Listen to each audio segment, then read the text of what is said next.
Welcome back day to video ಶಿವಮೊಗ್ಗದ್ದು. ಇವತ್ತಂದ್ರೆ full ಆರಾಮಾಗಿದ್ದು ಗುರು, ಯಾಕಂದ್ರೆ ಲೇಡೀಸ್ ಬಂದ್ಬಿಡಿದ್ರು ಕ್ಯಾಟ್ರಿಂಗ್ ಮಾಡೋದಕ್ಕೆ, ಅದಕ್ಕಂತ್ರ ಫುಲ್ ಆರಾಮಾಗಿದ್ವಿ. ಹಾಗೆ 300 ಜನಕ್ಕೆ ಬೆಳಗಿನ ತಿಂಡಿ ಇಡ್ಲಿ ಚಟ್ನಿ ಸಾಂಬಾರ್ ಇತ್ತು. ನಾವು ಸ್ವಲ್ಪ ಪಡ್ಕೊಂಡ್ಬಿಟ್ಟು ಆಮೇಲೆ ಒಂದ್ ಸ್ವಲ್ಪ ಐಟಮ್ ಜೋಡಿಸಬೇಕಾಯ್ತು. ಜೋಡಿಸ್ಕೊಂಡ್ಬಿಟ್ಟು ಸ್ವಲ್ಪ ರೆಸ್ಟ್ ಮಾಡೋಂತ ಓದಿ ಗುರು. ಅಷ್ಟಲ್ಲೇ ಮೇಸ್ತ್ರಿ ಒಂದು ಎಬ್ಸೇಬಿಟ್ಟ ನೋಡಿ. ಒಳ್ಳೇದ್ ಮಾಡ್ತದ. ಆಮೇಲೆ ಮಧ್ಯಾಹ್ನ ರೆಡಿ ಮಾಡ್ಕೋಬೇಕಾಯ್ತು. ಈ ಕಡೆ ಎಲ್ಲಿ ಬಾಟ್ಲಿ ನೀರ್ ಹಾಕ್ತಿದ್ರೆ ನಾವಂತ್ರ ಐಟಮ್ ಎಲ್ಲ ರೆಡಿ ಮಾಡ್ಕೊಂಡೇ ಬಿಟ್ವಿ. ಫೈನಲಿ ಮಧ್ಯಾಹ್ನ ಊಟಕ್ಕೆ ಊಟದಲ್ಲಿ ಯಾವ ತರ ರೆಡಿ ಆಗಿತ್ತು ಅಂದ್ರೆ ಈ ತರ ರೆಡಿ ಆಗಿತ್ತು.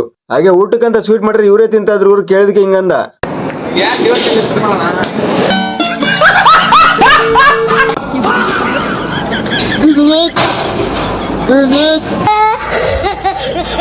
ಮಧ್ಯಾಹ್ನ ಊಟಕ್ಕೆ ಜನ ಬರ್ತಿಲ್ಲ ಟೆನ್ಷನ್. ನಾವಿದ್ರೆ ಇವ್ರು ಬರೀ ಹೊಡೆದಾಡ್ದೆ ಮಾಡ್ತಾ ಇದ್ರು ಗುರು, ಇಬ್ರು ಸೇರ್ಕೊಂಡ್ಬಿಟ್ಟು. ಆಮೇಲೆ ಊಟಕ್ಕೆ ಜನ ಲೇಟ್ ಆಗಿ ಬರ್ತಾರೆ ಅಂತ ಹೇಳ್ಬಿಟ್ರು ಗುರು. ಅದಕ್ಕೋಸ್ಕರ ಟೈಮ್ ಪಾಸ್ ಮಾಡೋಣ ಅಂತ ಹೇಳ್ಬಿಟ್ಟು ನಾವು ಈ ತರ ಮಾಡ್ತಾ ಇದ್ವಿ. ಕೊನೆಗೂ ಕಾದಕ್ಕೂ ಜನ ಊಟಕ್ಕೆ ಬಂದೇ ಬಿಟ್ರು ಗುರು. ಜನ ಬೇರೆ ಕಮ್ಮಿ ಬಂದ್ರು, ನಮ್ಮ ಹುಡುಗರು ಅಂದ್ರೆ ಫುಲ್ ಆರಾಮಾಗಿದ್ರು. ಯಾಕಂದ್ರೆ ಐಟಮ್ಸ್ ಬಹಳ ಜನ ಕಮ್ಮಿ. ಇದು ಆಕ್ಚುಲಿ ಚೆನ್ನಾಗಿರೋದು. ಆಮೇಲೆ ಕೆಲಸ ಎಲ್ಲ ಮುಗಿತು. ಆಟೋ ಹತ್ಕೊಂಡ್ಬಿಟ್ಟು ದಾವಣಗೆರೆ ಹೋಗ್ತಾ ಇದ್ವಿ. ಹುಡುಗರು ಆಟೋದಲ್ಲಿ ಯಾವ ತರ ಮಲ್ಕೊಂಡ್ರೆ ಅಂದ್ರೆ ಸಿಕ್ಕಟ್ನಲ್ಲಿ ಒಂಥರ ಕುರಿಗಳು ಸಿಕ್ಕೊಂಡ್ಬಿಟ್ರು, ಆ ತರ ಮಲ್ಕೊಂಡ್ಬಿಟ್ಟಿದ್ರು. ಓಕೆ, ಮುಂದಿನ ವಿಡಿಯೋದಲ್ಲಿ ಸಿಗುವ.